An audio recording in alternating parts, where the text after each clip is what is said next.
Telangana PCC అధ్యక్షుడి ఎంపికపై కసరత్తు కొనసాగుతోంది. కొత్త అధ్యక్షుడి నియామకం, మంత్రివర్గ విస్తరణపై హైకమాండ్తో చర్చించారు సీఎం రేవంత్ రెడ్డి. చర్చల అనంతరం హైదరాబాద్ వచ్చేశారు సీఎం రేవంత్ రెడ్డి. కొత్త అధ్యక్షుడి పేరుతో పాటు మంత్రివర్గంలో చోటు దక్కించుకున్న వారి పేర్లను ఇవాళ ప్రకటించే అవకాశం ఉంది. తెలంగాణలో పార్టీ బలోపేతంపై టీడీపీ అధినేత ఫోకస్ పెట్టారు. ఇవాళ తెలంగాణ టీడీపీ నేతలతో భేటీ కానున్నారు సీఎం చంద్రబాబు. మధ్యాహ్నం 3 గంటలకు ఎన్టీఆర్ భవన్లో సమావేశం కాబోతున్నారు. కొత్త అధ్యక్షుడి నియామకంపై చర్చ జరిగే అవకాశం ఉంది. రాష్ట్రంలో పార్టీ భవిష్యత్తుపై వారికి దిశానిర్దేశం చేయనున్నారు. కశ్మీర్ ను దేశం నుంచి విడదీయాలని కాంగ్రెస్ చూస్తోందన్నారు AP BJP chief Purandeswari. Kolkata ఘటన మమత అసమర్థతకు నిదర్శనమన్నారు. ఆర్టికల్ 370 రద్దు చేసిన ఘనత బీజేపీదే అన్నారు. 3 సార్లు బీజేపీకి అధికారం ఇచ్చారని, ప్రజల నమ్మకాన్ని నిలబెట్టుకుంటామన్నారు. ఈ నెల 30న రాష్ట్ర వ్యాప్తంగా వన మహోత్సవం నిర్వహించనున్నట్టు చెప్పారు డిప్యూటీ సీఎం పవన్ కళ్యాణ్. అన్ని సంస్థలు కార్యక్రమాల్లో పాలు పంచుకోవాలని కోరారు. కేంద్ర నిధుల్ని సద్వినియోగం చేసుకోవడం ద్వారా రాష్ట్రంలో పచ్చదనం పెంపొందించొచ్చన్నారు. డిసెంబర్ నుంచి అమరావతి నిర్మాణ పనులు ప్రారంభమవుతాయన్నారు మంత్రి నారాయణ. వచ్చే నెల మొదటి వారంలో ఐఐటీ నిపుణుల నివేదిక వచ్చిన తర్వాత కొత్తగా టెండర్లు పిలుస్తామని తెలిపారు. పాత టెండర్స్ క్లోజ్ చేస్తామన్నారు. 60,000 కోట్లతో అమరావతి పనులు చేపడతామన్నారు.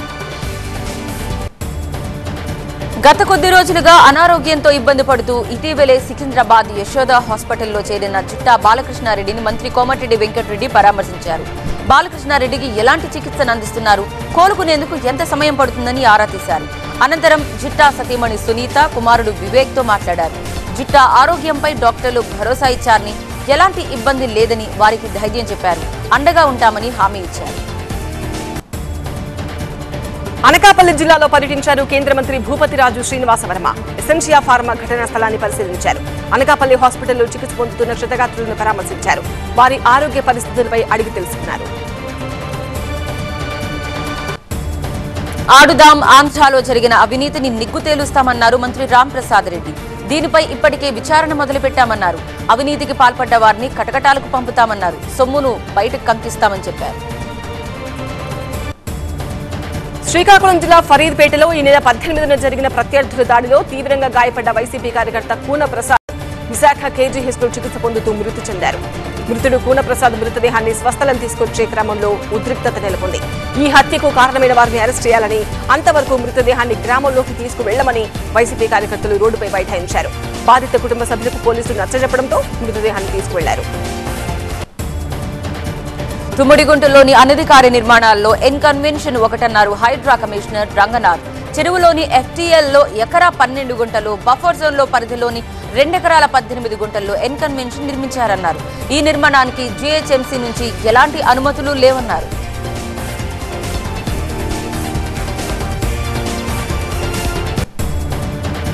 హైదరాబాద్ లో 2014 నుంచి 2023 మధ్య చెరువులు భారీగా ఆక్రమించారన్నారు డిప్యూటీ సీఎం భట్టి. ఆక్రమణల వెనుక పెద్ద పెద్ద సంస్థలు, వ్యవస్థలు ఎవరున్నా బయట పెడతామన్నారు. శాటిలైట్ ఫోటోలు ఇవ్వాలని అధికారులను ఆదేశించామన్నారు. చట్ట ప్రకారమే హైడ్రా కూల్చివేతలు జరుగుతున్నాయన్నారు డిప్యూటీ సీఎం భట్టి. హైడ్రా పేరుతో హైడ్రామా నడుపుతున్నారని విమర్శించారు కేంద్ర మంత్రి కిషన్ రెడ్డి. అక్రమ నిర్మాణాలపై ఇన్ని రోజులు ఏం చేశారని ప్రశ్నించారు. పాలకులు, అధికారులు కుమ్మక్కై అనుమతులిచ్చారా? అక్రమ నిర్మాణాలకు నీళ్లు, కరెంట్ ఎలా ఇచ్చారని నిలదీశారు. ప్రకృతి విపత్తుతో తీవ్రంగా నష్టపోయిన కేరళలోని వైనాడ్లో మంత్రి సీతక్క పర్యటించారు. వరద బాధితుల సహాయార్థం తాను సేకరించిన 20 లక్షల రూపాయల చెక్ను స్థానిక ఎమ్మెల్యే సిద్దికీకి అందజేశారు సీతక్క. అలాగే దుస్తులు, నిత్యావసర వస్తువులు అందజేశారు. మృతుల కుటుంబ సభ్యులను ఓదార్చారు మంత్రి Seethakka. NMDC Hyderabad marathon 13th edition జోరుగా సాగుతోంది. నెక్లెస్ రోడ్ నుంచి గచ్చిబౌలి వరకు నిర్వహిస్తున్న మ్యారథాన్ ను జెండా ఊపి ప్రారంభించారు సిపి శ్రీనివాస్ రెడ్డి. ఈ మ్యారథాన్ లో పలు రాష్ట్రాల రన్నర్లు పాల్గొన్నారు. దేశంలోని ఇది అతిపెద్ద 2వ మ్యారథాన్ అన్నారు సిపి. ఆరోగ్యంగా ఉండాలంటే వ్యాయామం తప్పనిసరి అన్నారు సిపి. మహిళా కమిషన్ ఆఫీసులో కేటీఆర్ కు రాఖీ కట్టడంతో 6 సభ్యులకు నోటీసులు ఇచ్చారు. సభ్యుల తీరుపై కమిషనర్ సీరియస్ అయ్యారు. కమిషన్ ఆఫీసులో కేటీఆర్ కు రాఖీ కట్టడంపై విచారణకు ఆదేశించారు. 6 సభ్యులపై కఠిన చర్యలకు సిద్ధమయ్యారు కమిషనర్. అయితే రాఖీకే భయపెడితేలా అంటూ కేటీఆర్ ట్వీట్ చేశారు. తిరుపతి శేషాచలం అటవీ ప్రాంతంలో కూంబింగ్ జరిపారు. 10 మంది ఎర్రచందనం దొంగల్ని అరెస్ట్ చేశారు. ఒకరు పరారైనట్లు పోలీసులు చెప్పారు. ఒక కారు, బైకు, 7 గొడ్డళ్లు స్వాధీనం చేసుకున్నారు. వీరంతా తిరువన్మలై జిల్లాకు చెందిన స్మగ్లర్లుగా గుర్తించారు. నాదం చెరువులో కాలేజ్ నిర్మించారని కేసు నమోదు కావడంతో హైకోర్టును ఆశ్రయించారు ఎమ్మెల్యే పల్లా రాజేశ్వర్ రెడ్డి. చెరువు బఫర్లో కాలేజ్ లేదు అన్నారు పల్లా తరపు లాయర్లు. దీంతో చట్ట ప్రకారం ముందుకు వెళ్లాలని హైడ్రాకు హైకోర్టు ఆదేశించింది. తిరుమల శ్రీవారి సాలకట్ల బ్రహ్మోత్సవాలపై ఈఓ సమీక్ష నిర్వహించారు. అక్టోబర్ 4 నుంచి 12 వరకు సాలకట్ల బ్రహ్మోత్సవాలు నిర్ణయించారు. ఉదయం 8 గంటల నుంచి 10 గంటల వరకు, రాత్రి 7 గంటల నుంచి 9 గంటల వరకు వాహన సేవలు ఉంటాయన్నారు. అక్టోబర్ 4న సీఎం చంద్రబాబు పట్టు వస్త్రాలు సమర్పిస్తారని చెప్పారు. బ్రహ్మోత్సవాలకు అందుబాటులో అదనంగా 7 లక్షల లడ్డూలు సిద్ధం చేయాలని ఆదేశించారు. శ్రీకాకుళం జిల్లా దున్నవూరు గ్రామ సమీపంలో ఎలుగుబంటి హల్చల్ చేసింది. సమీప కొబ్బరి తోటల్లో సంచరిస్తూ రహదారిపైకి వచ్చే వారికి, అటుగా వెళ్లే వారిని భయాందోళనకు గురి చేసింది. ఎలుగుబంటిని గమనించిన స్థానికులు సెల్ ఫోన్లో వీడియోలు తీశారు. పట్టపగలేలా ఎలుగుబంటి సంచారంతో స్థానికులు భయాందోళన చెందుతున్నారు. సంచలనం సృష్టించిన ఇంజనీరింగ్ విద్యార్థి హత్య కేసు మిస్టరీని బాలాపూర్ పోలీసులు ఛేదించారు. తన ప్రియురాలితో చాటింగ్ చేయడంతో పాటు తనపై చెడుగా చెప్తున్నాడన్న అనుమానంతోనే మాధవ్ యాదవ్ పక్కా ప్రణాళికతో ప్రశాంత్ ను 6 స్నేహితులతో కలిసి హతమార్చినట్టు పోలీసు విచారణలో వెల్లడించాడు. ప్రశాంత్ ను హత్య చేసి తప్పించుకు తిరుగుతున్న 7 నిందితుల్ని అరెస్ట్ చేసి రిమాండ్కు తరలించారు. కర్నూలు జిల్లా గూడూరులో వెలిసిన సంతాన నాగమ్మ దేవత ప్రభోత్సవం కన్నుల పండుగ సాగింది. సంతానం లేని వారికి సంతానం ప్రసాదించే అమ్మవారికి భక్తి శ్రద్ధలతో పూజలు నిర్వహించారు భక్తులు. అమ్మవారికి ఒడిబియ్యం పోసి వేప చెట్టుకు తొట్లు కడితే ఖచ్చితంగా సంతానం కలుగుతుందని భక్తుల నమ్మకం. తెలంగాణ సైబర్ క్రైమ్ పోలీసులు చేపట్టిన భారీ ఆపరేషన్ సూపర్ సక్సెస్ అయింది. గుజరాత్ వెళ్లిన తెలంగాణ పోలీసులు ఒక చార్టెడ్ అకౌంటెంట్ తో పాటు మొత్తం 36 మంది మోస్ట్ వాంటెడ్ సైబర్ క్రిమినల్స్ ని అరెస్ట్ చేశారు. మేడ్చల్ మల్కాజ్గిరి జిల్లా ఘట్కేస సమీపంలోని గేటెడ్ కమ్యూనిటీ ఇంట్లో డ్రగ్స్ తయారు చేస్తున్న ముఠాను ఎక్సైజ్ పట్టుకుంది. వారి నుంచి 30 లక్షల విలువ చేసే దాదాపు 3 కిలోల అల్ట్రాజోలం స్వాధీనం చేసుకున్నారు. వారం రోజులుగా ఈ ముఠాపై నిఘా పెట్టారు. భద్రాద్రి జిల్లా పాత సూరారం కోయగుంపలో కలుషిత నీటితో పలువురు అస్వస్థతకు గురయ్యారు. 9 మంది 2 రోజులుగా వాంతులు, విరోచనాలతో బాధపడుతున్నారు. వీరందరినీ స్థానిక ప్రభుత్వ దవాఖానాకు తీసుకువెళ్లారు. వీరిలో ఒకరి పరిస్థితి విషమంగా ఉంది. వనపర్తి జిల్లా కొత్తకోట, పెబ్బేరు మండలాల్లో ధాన్యానికి తగ్గ బియ్యం ఇవ్వని రైస్ మిల్లర్ల ఆస్తుల జప్తు చేయాలని జాయింట్ కలెక్టర్ ఆదేశించారు. జేసీ ఆర్డర్స్ తో డిఫాల్టర్ గా మారిన Venkateswara traders, Shivasai industries rice మిల్లుల ఆస్తులను జప్తు చేశారు ఎంఆర్ఓ. విషజ్వరాలు విజృంభిస్తున్నాయి. కామారెడ్డి సర్కార్ దవాఖానకు రోగుల తాకిడి పెరిగింది. నిత్యం జ్వర బాధితుల ఆసుపత్రికి భారీగా వస్తున్నారు. పల్లె, పట్టణ ప్రాంతాల్లో డెంగీ, మలేరియా జ్వరాలతో జనం వణికిపోతున్నారు.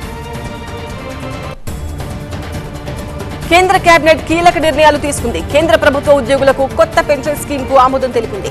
విజ్ఞాన్ ధార పేరుతో కొత్త పెన్షన్ స్కీమ్ ను అమలు చేయనుంది కేంద్రం. సర్వీస్ లో 25 ఏళ్లు పూర్తయిన వారికి పూర్తి పెన్షన్ అందించాలని నిర్ణయించారు. బయో E3 విధానానికి కేంద్ర కేబినెట్ ఆమోదం తెలిపింది. 11, 12వ తరగతి విద్యార్థులకు ఇంటర్న్షిప్ కు ఆమోదం తెలిపింది కేంద్ర కేబినెట్. 2026 నాటికి మావోయిస్టుల్ని నిర్మూలిస్తామన్నారు కేంద్ర హోంమంత్రి అమిత్ షా. ఛత్తీస్గఢ్ రాయ్పూర్లో ఇంటర్ స్టేట్ అధికారుల కీలక సమావేశం జరిగింది. మావోయిస్టు ప్రభావిత రాష్ట్రాల సీఎస్లు, డీజీపీలతో భేటీ అయ్యారు హోంమంత్రి. ఛత్తీస్గఢ్లో అభివృద్ధి కార్యక్రమాల కారణంగా మావోయిస్టుల కార్యకలాపాలు తగ్గాయన్నారు అమిత్ షా. ముంబైలో హాఫ్ మారథాన్ నిర్వహించారు. ఏజిస్ లైఫ్ ఇన్సూరెన్స్ ఆధ్వర్యంలో జరిపిన మారథాన్ ను జెండా ఊపి ప్రారంభించారు క్రికెట్ దిగ్గజం భారతరత్న సచిన్ టెండూల్కర్. మారథాన్ లో పాల్గొనడం సంతోషంగా ఉందన్నారు. హాఫ్ మారథాన్ లో భారీగా పాల్గొన్నారు రన్నర్స్. ఫ్రాన్స్ లో టెలిగ్రామ్ యాప్ సీఈఓ అరెస్ట్ అయ్యారు. పారిస్ దగ్గరలోని ఒక ఎయిర్పోర్ట్ లో పావెల్ దురోప్ అరెస్ట్ అయ్యారు. టెలిగ్రామ్ యాప్ ద్వారా drugs trafficking, terrorism, fraud, child abuse, money laundering, betting జరుగుతున్నాయనే ఆరోపణలున్నాయి. ప్రస్తుతం పారిస్ పోలీసుల అదుపులో ఉన్నారు టెలిగ్రామ్ సీఈఓ. ఆరోపణలు రుజువైతే పావెల్ కు 20 ఏళ్ల జైలు శిక్ష పడనుంది. కోల్కతాలో ఆందోళనలు ఆగడం లేదు. అత్యాచార ఘటనపై నిరసనలు కంటిన్యూ అవుతున్నాయి. స్టూడెంట్ యూత్ ఆర్గనైజేషన్స్ ఆధ్వర్యంలో ప్రొటెస్ట్ చేపట్టారు. బాధిత కుటుంబానికి న్యాయం చేయాలని, వైద్యులకు రక్షణ కల్పించాలని డిమాండ్ చేస్తున్నారు. హిందువులు బంగ్లా నుంచి భారత్ రావాలనుకోవడం లేదన్నారు అసోం సీఎం హిమంత బిశ్వ శర్మ. అక్కడే ఉండి పోరాటాన్ని కొనసాగిస్తారన్నారు. బంగ్లాలోనే నివసించేందుకు ప్రయత్నిస్తున్నారన్నారు సీఎం. గత నెల కాలంలో బంగ్లా నుంచి ఇండియా వచ్చినట్టు ఒక్క హిందువును కూడా గుర్తించలేదన్నారు. మధ్యప్రదేశ్ ప్రభుత్వం నిందితులపై ఉక్కుపాదం మోపుతోంది. రేప్ కేసులో నిందితుడి ఇంటిని కూల్చేశారు అధికారులు. బందోబస్తు మధ్య బుల్డోజర్తో ఇల్లు నేలమట్టం చేశారు. నేరాలు చేసే ఎవ్వరికైనా ఇదే నిబంధన వర్తిస్తుందని అధికారులు హెచ్చరికలు జారీ చేశారు. బుల్డోజర్ న్యాయాన్ని తాము సమర్థించబోమన్నారు ప్రియాంక గాంధీ. చట్టాన్ని ఎవరు చేతిలోకి తీసుకోకూడదన్నారు. చట్ట పరిధిలో నిందితులకు శిక్ష పడాలన్నారు. శిక్షలు విధించేందుకు కోర్టులున్నాయని పేర్కొన్నారు. క్రిమినల్స్ మాదిరిగా ప్రభుత్వాలు వ్యవహరించొద్దని సూచించారు ప్రియాంక. బాలీవుడ్ లో సెక్షువల్ హెరాస్మెంట్ పై కాంగ్రెస్ భగ్గుమంది. తిరువనంతపురంలో యూత్ కాంగ్రెస్ ఆందోళనకు దిగింది. ఫిల్మ్ అకాడమీపై ఇప్పటికీ ప్రభుత్వం చర్యలు తీసుకోవడం లేదని నేతలు ఆరోపించారు. శ్రమ దోపిడీ, లైంగిక వేధింపులతో బాలీవుడ్ ప్రతిష్ట నీరుగారిపోయిందని విమర్శించారు. భారత ప్రధాని నరేంద్ర మోదీ యుక్రెయిన్ పర్యటనపై వైట్ హౌస్ స్పందించింది. ఈ పర్యటనతో శాంతి ప్రయత్నాలకు బలం చేకూరాలని ఆకాంక్షించింది. ప్రపంచ దేశాలు మోదీ పర్యటనపై ఆసక్తి కనబరుస్తున్నాయని పేర్కొంది. ఈ పర్యటన ద్వారా రష్యా యుక్రెయిన్ సంఘర్షణకు ముగింపు పలికినట్లయితే సంతోషమని అమెరికా పేర్కొంది. పలేరి మాణిక్యం సినిమా ఆడిషన్స్ కోసం కేరళ వెళ్లినప్పుడు ఇబ్బందికరమైన పరిస్థితుల్ని ఎదుర్కొన్నానని అన్నారు బెంగాలీ నటి శ్రీలేఖ. ఆ చిత్ర దర్శకుడు రంజిత్ తనతో అసభ్యకరంగా ప్రవర్తించారని చెప్పారు. చేతి గాజుల్ని తాకుతూ మెడపై చేయి వేయడంతో తానక్కడి నుంచి వచ్చేశానని అన్నారు. ఆ రాత్రి హోటల్ రూమ్ లోనూ భయపడుతూ గడిపానని చెప్పారు. ఆగ్రా సినిమాలోని సన్నివేశాలు సోషల్ మీడియాలో వైరల్ కావడం మీద రుహానీ శర్మ అసహనం వ్యక్తం చేశారు. ఆమె అభిప్రాయం సరైందే అని అన్నారు హీరో రాహుల్ రవీంద్రన్. రుహానీ శర్మ నటించిన ఆగ్రా లాంటి స్క్రిప్ట్లు సెలెక్ట్ చేసుకోవాలంటే ధైర్యం కావాలన్నారు. రుహానీ ప్రతిభావంతురాలని, ఆమె లాంటి నటీమణులు ఇండస్ట్రీకి అవసరమని తెలిపారు.